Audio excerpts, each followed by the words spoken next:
First of all, I ain't never wrote a motherfucking resume in my whole entire life. So me reading them, like I've been having different people help me, like HR services and stuff. I don't know that people lie on their resume. Right. I think that if you put this shit on this fucking piece of paper and submitted it to a company, this is what you really do. Exactly. Good idea. Now we buying merch. That's ghetto.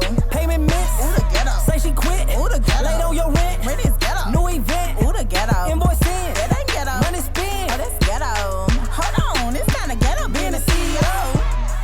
Welcome back to another episode of the Ghetto CEO podcast, and I'm super excited that you guys are here because we keep it raw and unfiltered at the Ghetto CEO podcast, okay? Like, we love being a CEO, but there's some behind the scenes stuff that's just really giving ghetto. So I bring you guys people that really can share the transparent portion of being a CEO so you guys can learn from their mistakes, learn from their problems and trials, right? So that you guys can be able to continue to grow. I'm not going to say that being a CEO ain't going to be ghetto for you, but I am going to say you're going to learn from this next person. So listen, I got my girl Judy, the real BB Judy, in the studio today, and I don't know if you've been under a rock, but like Judy is literally a disruptor, like culture disruptor, okay? You may have seen her from the Vine days when she was on Vine with the Edge Police, or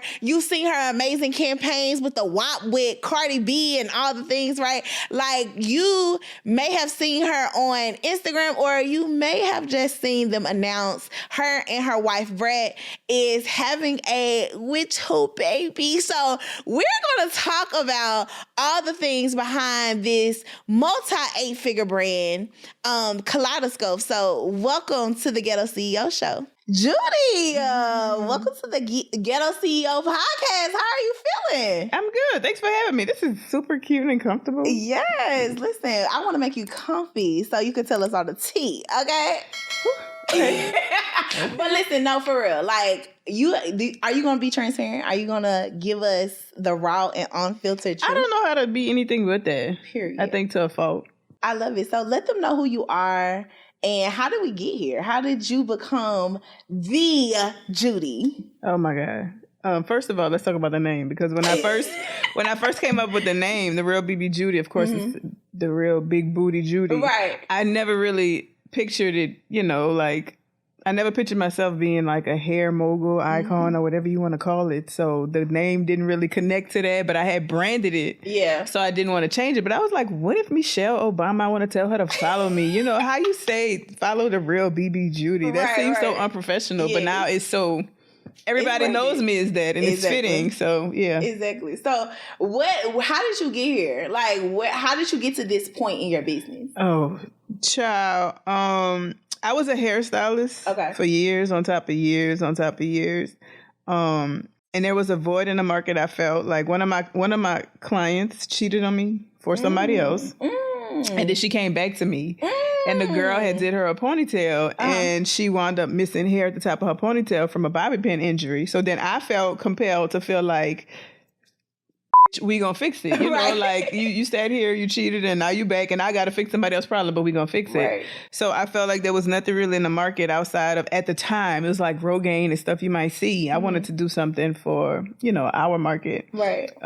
And I didn't expect it to do what it did wholeheartedly, because I felt like I'm gonna be selling these things to my clients and it would be an upsell.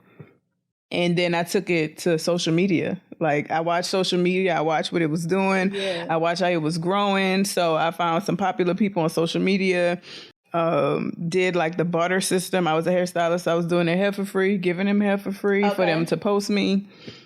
It started growing my salon page. I said, hey, I should do this with the products, and did it with the products. Wasn't scared to do real disruptive type stuff, like run up on, celebrities in real life. Paying club promoters to find out what hotel they put the celebrities in when they had them in town, and run up on them in real life. So these were not planned, like, okay, y'all, I see y'all sitting over there. I'm about to come over here, and then I'm going to run up to you, and you act like... Some of them. Okay. But some of them, like when I got... Cardi was my first... Like real life, nobody knew I was gonna be there, this, that, and the other. And I'm like, hey girl, such and such, and such. And you don't be intrusive and kind of be in their face. Right. So you do get permission. But yeah, I felt like I wanted to get my brand out there no matter what. I wanted to be loud and proud about it. And before the celebrity run-ups, we did something called the Edge Police. Yes. Which was a remake of Cops. Right. And because I didn't have no marketing budget. I didn't even know what the a marketing budget was. Right, you know what I'm saying? I felt like I wanted people to know who I was. I wanted to people know what the brand was, know what the product did, in turn identify with the founder, right, and just kind of get some sales. Like I didn't expect it to turn into what it did. I think for me the biggest win was called edutainment, which you're educating the customer while entertaining them. So you find things to me that were culturally fit for the brand, remake it, but also kind of tell the people what it is. So in real time, we went to Party City, got like cop shirts, and we ran up on different people in our city. Like we asked, people would send us their friend address. Oh, she missing her edges, this, that, and the other. And we would knock on their door. Now that was real. Now that was, when I tell you, in real time, real life, people didn't know we was coming. Yeah. And so we would hold the people down, slick their edges, or, it was fun. And at the time, like it was us having fun, but then it really monetized. Right. Like it really, really monetized. I had been doing hair, and hair is lucrative.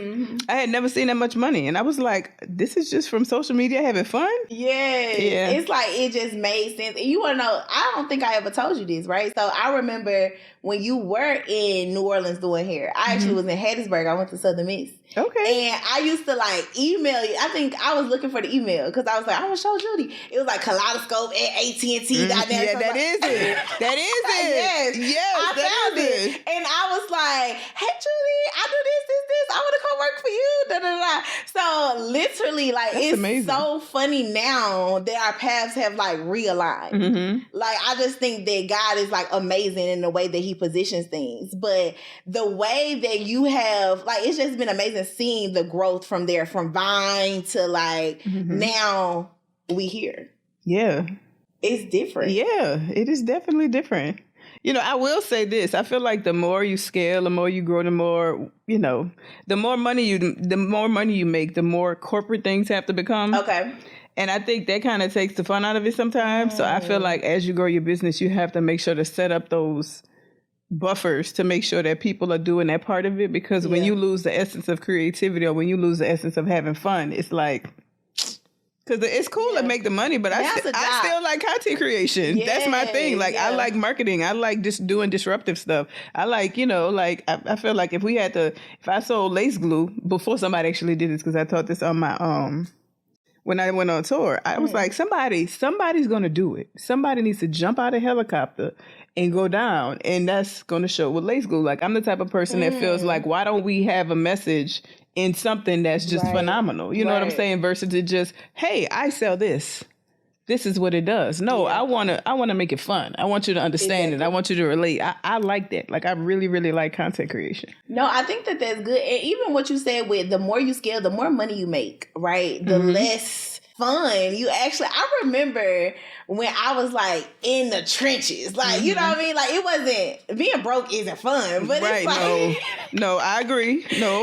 Yeah. So it's like, you are your most creative, like you got your most inspiration, like, and then the hustle is different. Yeah. So I do. That's why I say I feel like it's great to have a buffer. It's great to build a team to be able to absorb some of those things, or to make sure that your I's are dotted and your T's are crossed. Because as the CEO, first of all, I ain't never been no motherfucking million. Like, nobody in my family taught me how to do this shit. Yeah. So, like you doing it. And so you wearing all of the hats. You're not realizing that I need an executive to do this. I need HR to do this. I need, hey, if you're terminating somebody, you have to do it a certain way. Well, if the fuck they didn't do their job, I can't just say you fired. Like, right. Exactly. So it's so many different things that us as CEOs, we stand up and do, because if nobody else is going to do it, then we have to do it. But I feel like if you structure yourself properly, you still can stay in your creative bubble. And I think that's one of the lessons that I learned. And I was like, when it's not fun for me no more, the money. Right. I still want this to be fun. This no more. Yeah. So how did you even build, like, do you feel like you have it now, or like, how did you get to that point?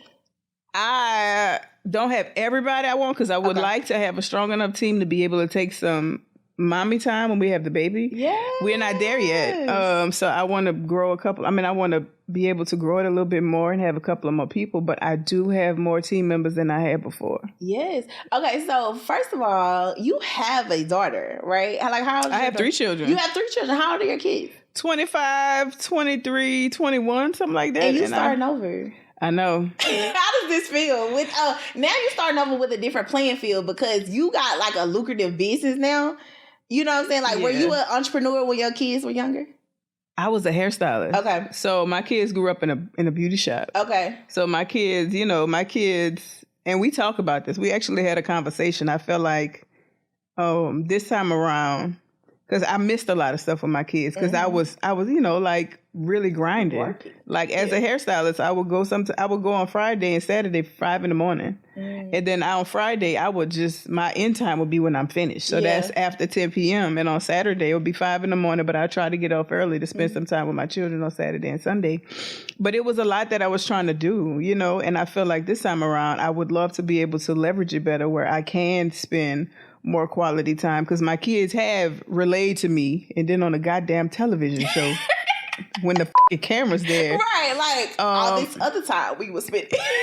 Right, like I felt like I was missing something. I'm like, well, damn, you couldn't tell me this before that. Right. Like, I've been knowing you for your whole life and you wait till we might. Right. But anyway, yeah, so I'm excited about it for my wife. Like, I'm excited too, but I'm excited about it for my wife. This is the first time, this is like her first time being pregnant like this. It's the first time, like experiencing all the things. And she's such a nurturing person. So I know that the journey itself up until this point right now, we bought like 21, 22 weeks. The journey has been amazing because she's just amazed by everything. Right. She's like, that's the baby in there, Yes. like. Y'all was on some interview and she was like, yeah, I'm on my first semester. Right. I was like, this is amazing. I love it. Right. So, I can just only imagine once the baby's here, her holding it, breastfeeding. So I am really excited about this for the both of us, but mostly for her because this is her first go round and first time mommy stuff is all the way different from I say a veteran. Yeah, because you do it like once you had a couple of children, not saying no children aren't the same, it's just things are different. Like you get the first of everything. So no, I love this. So how do you plan to position your business as a CEO to like now truly enjoy your child, but also not, sacrifice with your goals? I think it's team building. I really think it's building a strong team. I think that's super difficult right now, though. If we want to talk about some ghetto shit, the ghetto shit right now is the workforce because COVID has gotten people so used to working from home and not being as efficient because then I think it's both sides. Right. I think it's the people that work from home and got used to it. And then I also think it's the employers that got used to calling on their people at any point in time because they know they're home. So I feel like the employees started then just, hey, since I'm working 7 days and I'm only supposed to do 40 hours, I'm only going to do this many in a day. So now everybody's kind of trained to be different from how it's kind of supposed to be. So in the workforce, I haven't had the best of luck. And then you look like the bad person when you hire somebody and then you wind up terminating them before a certain amount of time because it looks like, oh, you can't keep nobody there. But I just wish, first of all, I ain't never wrote a motherfucking resume in my whole entire life. So me reading them, like I've been having different people help me, like HR services and stuff. I don't know that people lie on their resume. Right. I think that if you put this shit on this fucking piece of paper and submitted it to a company, this is what you really do. Exactly. It's been 2 instances now where people have written some shit on a resume and I put them in the work, like we train them and we put them in the workforce to do the shit that they say they can do. Right. And they can't do it. And then the worst part is because I'm trying to build and everybody, I'm blessed to have people that are on my team that really get it, right? And they work really hard. So if we add somebody to it, and we think that they're doing their job and they're not, it makes everybody have to split their tasks. Exactly. So now we have 4 people that's already overextended. We've hired 2, but they don't really do their job. So now 4 people at the last minute are really overextended because we about to meet a deadline on something that we thought you could do, but we looked at it and our whole thing got to be redone before we go fly to Walmart tomorrow. Right. When I already had the shit I was supposed to do today. Yes, I did my job as a CEO. They did their jobs. Now that's ghetto. That is really ghetto. And then the worst part is, in the industry that I'm in is so small that if you hire and fire so many people, then the word get out that you don't keep people long. I'm like, well, can somebody just tell me the truth? Because let me tell you something. I don't expect you to know everything. Yes. And I'm a person that will sit in a meeting and say, I don't know how to do this. I don't care that I'm the founder. I don't care that I'm the CEO. I'm not about to portray and act like, I don't even know the word you just said. Can you tell me what that means? I don't mind being that person because I feel like as a leader, as the person that's over this company, I have made it very okay for everybody that works for me to be able to say what they lack, and we help them get it. Yeah. So don't come in here and act like you know how. I'd rather you tell me, I know you want me to do these 10 things. I could do these 7. I'm going to need help with the 3. Yeah. I'm cool with that, bitch. I'm still going to hire you because I still need you.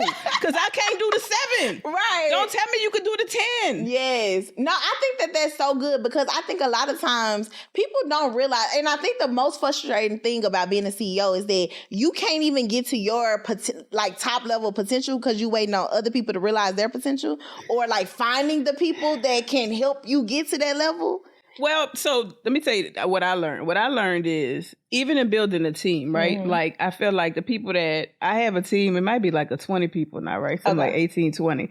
And out of that, I have 5 of them that I'm really, really close with, like that I have to talk to because they're in my core of what I'm doing, right? Right. I have a salesperson, but I talk to them, but I might talk to them once or twice a week. But on my marketing team, I'm on the phone with them motherfuckers every day. Right. I have to, and half of them are on my show because, you know, the show follows your life. Right. So we spend a lot of time together. So those people, I feel like I have a great affection to, right?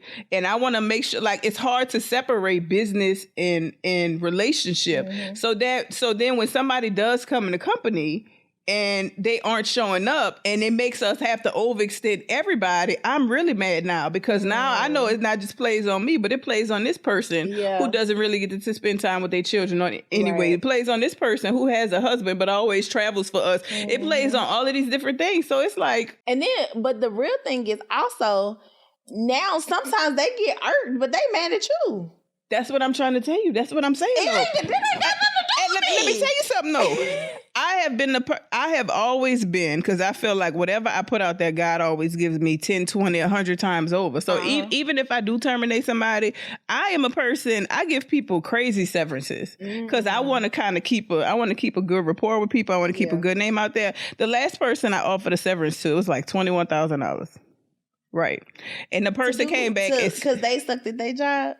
But she wound up telling us the news of her being pregnant, but she still couldn't do the job. So I felt, but this is real because I think that y'all need to hear this. Like, right. But she told me she couldn't do the job. Yeah.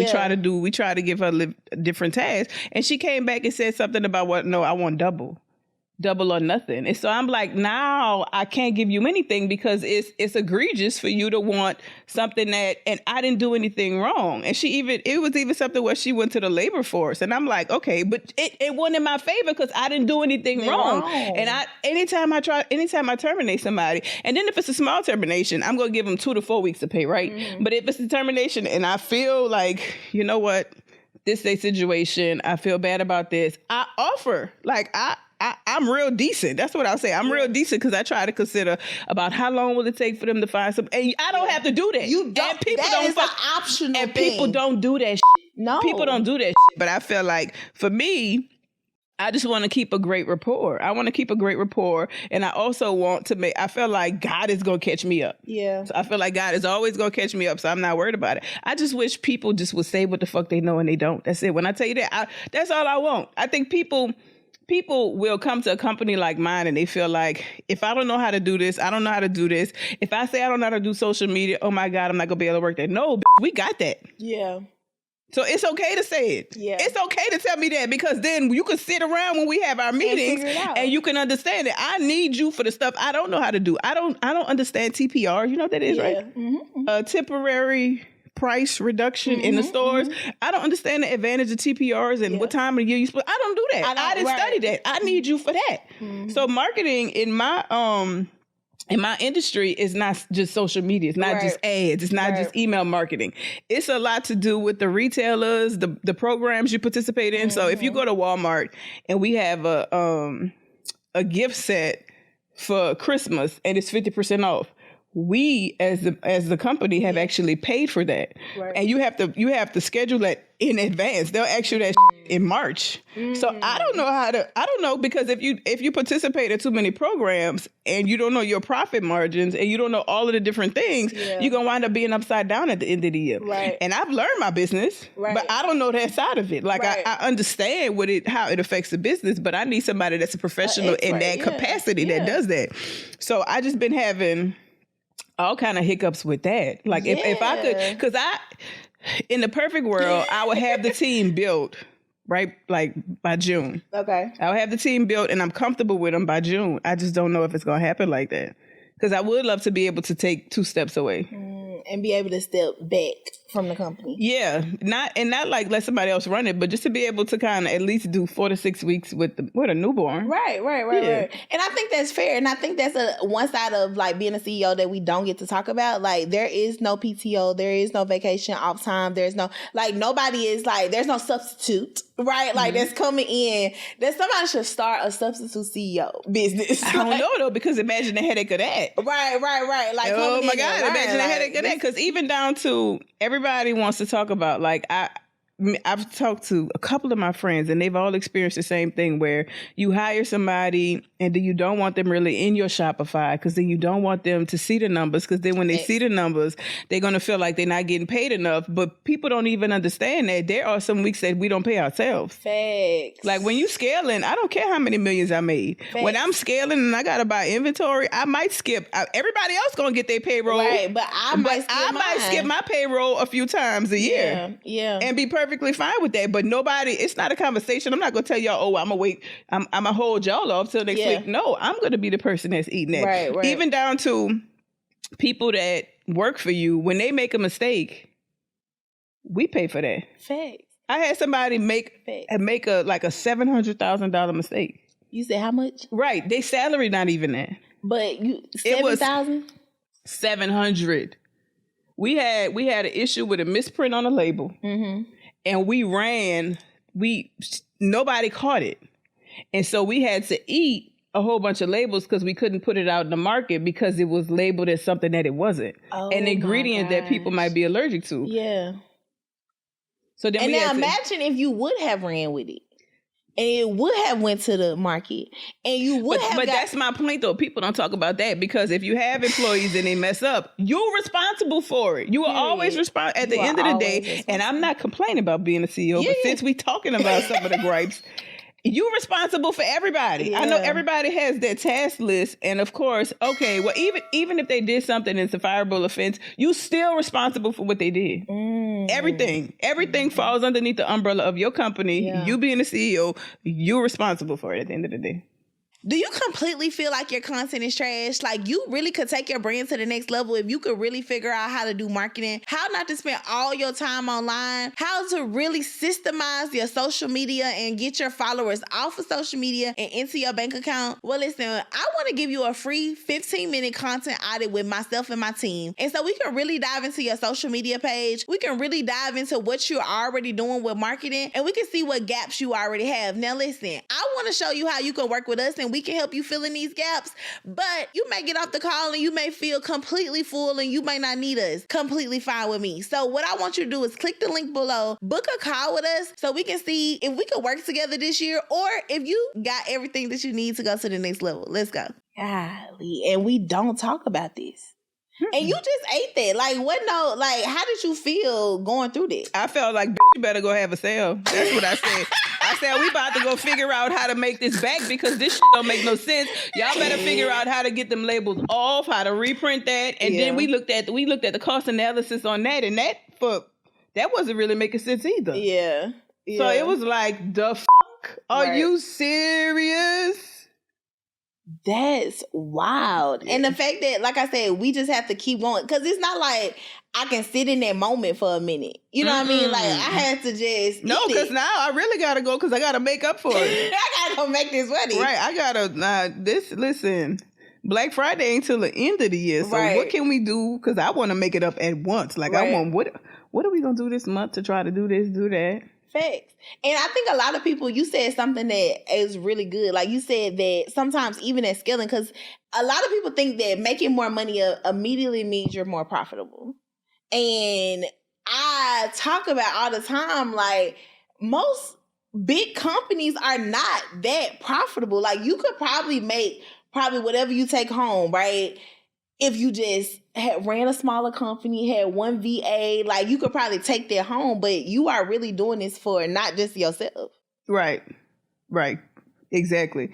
For me, like when we went, people don't realize this about retail either. Retail is lucrative, but you eat first. You gotta eat a big chunk of the bill first, because in order to ship to the retailers, they do 30-day net. So what is it? 30-day net means they pay you after they got the goods. 30, and it's 30 to 45 days. That's what I always tell people, because it's not once you shipped it. It's once it's in their fucking system. So if you shipped it, it take 3 days to get there, and then you have a lazy employee that didn't put it in the system until a certain amount of time. So it's like 30 to 45 days later. So imagine you get a deal with Walmart. They want 100,000 pieces. You had to pay for them pieces already. And it's not like you could take from your online business, because your online is going to feed it. So you have to have enough inventory and capital to keep you afloat during that time. And then even with that, not even just getting in, but when we went for CVS, we went from like $700 to $7,000. Wow. That's a big difference in fucking inventory. Wow. Right. So imagine shipping them they Right. But even figuring out the processes of, like, you went from shipping 1 or 2, 3 products to a consumer to now I got to ship 7,000 stores. Right. It's pallets. You send it to their distribution center. Right. So you send it on pallets. But then even with that, it's the cost of shipping different too now. Because then the shipping bill I just paid was like $34,000. I mean, we made a lot, but I'm just saying, it's like, I mean, but still, you know what I mean? No, absolutely. So where are you guys right now in revenue? I think we closed 2022 at like, I don't know, 17 million, 18 million. Yes. And it's like not a lot of Black women in the hair space, like doing what you're doing, right? So you like learning, because is anybody coaching you? No, you know what? I really I have great friends that have mentors, right? Like Wall Street Trapper, and like I talk to you and everybody I know that I talk to, even Courtney Adelaide, who had the main choice. Everybody has had a mentor. And I'm like, I'm out here winging it. I'm out here really, because it's hard. It's for me, I guess, because I've been a mentor to people and I didn't charge, I really thought that's what it was. You were supposed to find somebody that was spiritually led to you to be able to elevate you. And then I realized that, mentorship is something that's a lucrative business, but it also is profitable for both parties if done right. I think my issue always becomes, who do I have leading me? Like, I'm big on listening to people of value. And I feel like sometimes you'll meet a person of value, but just because they're leading you on what went good for them, it doesn't necessarily mean that's what's going to go good for you. Like even when I tell people stuff, I always say I'm speaking from my perspective, my experience, and who I am. My expertise is, like, I feel like I'm a great creative. I'm a great content creator. I'm great at getting a message out. I will sit and watch the whole Super Bowl behind the commercials. I will watch everything behind the commercials. I'm great at staying on top of trends and what people are into. I'm not a person that likes, like, I like to understand IRI data, but I don't read it. So knowing that when I do give advice to people, it's based off of my particular circumstances. Like real estate. I hate real estate. I'm about to sell one of my last commercial properties. I hate it. Wow. I think I jumped in too far too fast. So my CPA at the time, that's why I say you got to watch who leads you. My CPA at the time, had me get an apartment complex, a strip mall, and a fucking strip center. Wow. And that's cute because the place I was leasing, I bought the fucking building. Like, bitch, I bought the building. Yeah, that's cute now until that fucking roof cost $1 million to fix. Huh? Right. So, but that's what I'm saying. Like, I feel like I went too deep too fast and didn't understand the logistics of real estate. Didn't understand finding a right property manager. The apartment complex I had was a low income, which is high generating because it has high turnover rate, so you can always go up on the rent. But it was also, it had a lot of people didn't speak English. So then my property manager there, it was like hand transactions, it was cash. And when COVID happened, she got COVID. So then I'm in a position where I don't speak Spanish. Right. I don't have anybody else there. And these people don't have virtual capability. So I don't really know enough about real estate to even understand how to. So I just was like, sell this. I don't have time to learn this. Because COVID for e-commerce businesses was booming. Right. So I had to focus on something else. Like the strip mall that I have left now in New Orleans, it's probably a lucrative property, but I'm not there to monitor it. And when you do have a property manager, usually the bigger ones monitoring a whole bunch of different properties. Right. And I feel like I got it to be able, because I got real estate for tax shelters, but they haven't been lucrative. They just kind of been like, this one right now is a pain in my ass because I was trying to bring it up to code to sell it for a certain amount. Yeah. I'm not going to say up to code, but like, making it pretty and doing this and doing that, but then uncovering like termites and this. I'm like, oh God, I just get deeper and deeper in this. And I think sometimes and that kind of goes into like people giving you advice and like learning how to take the right advice, because even in my journey, it's like, okay, I listen, but dang, I wish I wouldn't have like went all in like this, like kind of like, that's why I think that's why I'm so skeptical about, because then I don't know who. It's like, I hear a lot of good stuff about people and their journeys. Like I was talking to Yandy the other day and she was telling me about some people that she had met and these programs that she's doing. And I listen to those things. So I know that it's out there and I know there's opportunity, but I am really big on being connected to somebody that really has your best interest and not as just telling you stuff. Because you're paying for their time and from their personal experience. Like to me, it's almost like the person that I did in the beginning, I had somebody that was really pushing me, but they also were my manufacturer a little bit, So then once the business started scaling and they weren't able to produce, we kind of went our different ways. But they used to be like a battery pack in my back. Like, it'd be my first time making $100,000 in a day. Okay, so if you could do 100, you could do 150, you could do 200. Let's go for that. I mean, wouldn't even let me celebrate more than 10 minutes. Yeah. And I think that's how I become like that with people that I mentor. Right. Because you got your Judy, like you got your conferences and all of that. So you do a lot of mentorship. I do. I feel like I've taken 2 steps back. Okay. And the reason why I feel like I've taken 2 steps back, because I want to be 1,000% confident in everything that I'm saying. And I said I needed to learn some more first, because I was able to get myself to a certain point. But then I realized, like, I think it was 1 year I might have made like 7.6 and the next year I might have made like 8.1. Okay. And I felt like, there was 1 year I made 2.4 and the next year I made 6. Okay. You see what I'm saying? Yeah. So I felt like I didn't have enough growth and I wanted to make sure that I understood and learned more before I get out and tell people to do stuff and they might get stagnant. So I am a person that is real integral when it comes to what I tell people, what I teach people, or how I tell them to follow me. Right. So I just kind of took 2 steps back on the Judy dropping knowledge, because I felt like, bitch, you got to go get in the books or something for a second. Do you feel like it's a learning gap? Like, did you ever have a learning gap in, because you were a hairstylist, like this wasn't the dream, right? Like to be in, well, it might be the dream, but you didn't know this. I can't tell you it was.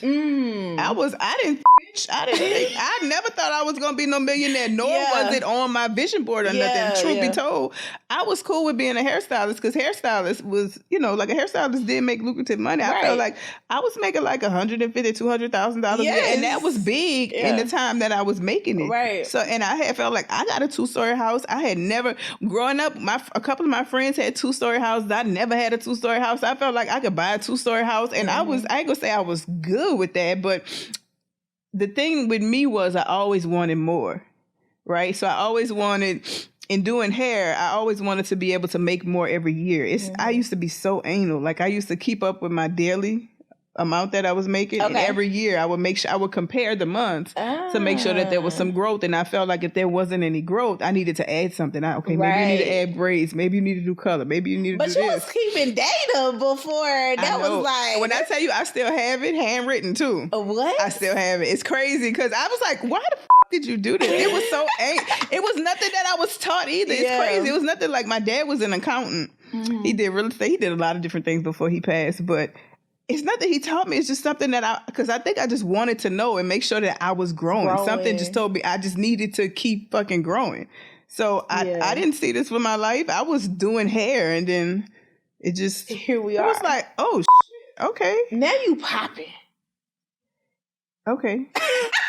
Like, okay, I think you don't think you're a little lit? I do. Okay, I was like, come on, Judy. I do. No, I do. Yeah. I do. And like this is now because people are actually looking up to you, right? Like they're looking like I want a brand like this, right? But you said you had some gaps in learning. Like what were you feel like the gaps that you had in some of the things you need to go back and like really learn? I think for me, when I first came to market, it was 4 things. The Miracle Drops was the last that I took to market. And I sold those. It might have been up to 6 things, but I sold that for, I don't know, like 3-4 years before I added anything else because my mentor at the time was saying, no, we just need to stick with this. This is going to go this, that, and the other. But they've come to find out that person could only manufacture a certain number of things. So even me learning that my SKU count wasn't really rational when it comes to scaling or growing a business. Right. And then also being okay with delegating tasks, being okay with building a team, learning your COGS, like learning your cost of goods, negotiating your cost of goods, knowing your profit margin. And the thing that I could say I wish I would have knew, when you first go into stores or when you first do deals, there's certain percentages. And the salesperson that I had at the time, who was kind of new, has me locked in. Now, granted, the drops have a crazy margin, so it doesn't affect me as much. Right. But I have been I've signed up with these people that I sell to sell at, I think it's a 20/40 or I think it's a 25/40 or whatever it is, supposed to be like a 20/40. So there's a 5% of business that I do not get because of something that somebody else did. And I wish somebody had told me that because I didn't fucking know. Right. You was happy. You was in the moment. Well, that and, not happy in the moment, but we about to make more money. I didn't know that I wasn't making the most that I could have or that these numbers were not the average. Right. I think he was going in trying to do the deal, trying to make sure we got as much as we could get. But then in turn, I now, because then you will fight with the people to change margins once you've started something with them. And so now it's like you can't go back because that was the deal. Probably could, but it'd be difficult. Yeah. It'd be really difficult because now everybody's cost of business will change because we sell to a distributor. The distributor will sell directly to the store. Right. Once we changed it to the distributor, it's going to change to the store. Right. And then if the stores aren't as profitable, they don't push your product as much. But if it had been set up the right way, they would have been used to those margins anyway. Right. So it's like if I do try to push for it, I could push for it, but I might have a decline for a little while. Right. So what do you feel like that was one of your biggest L's as a CEO, or what is your biggest loss that you feel like you've taken as a CEO? The biggest loss I think I've taken as a CEO is mistakes that my employees made. Yes, definitely. Mistakes that my employees have made. That is the biggest. Because if I had to add the value up of everything that happened, that will.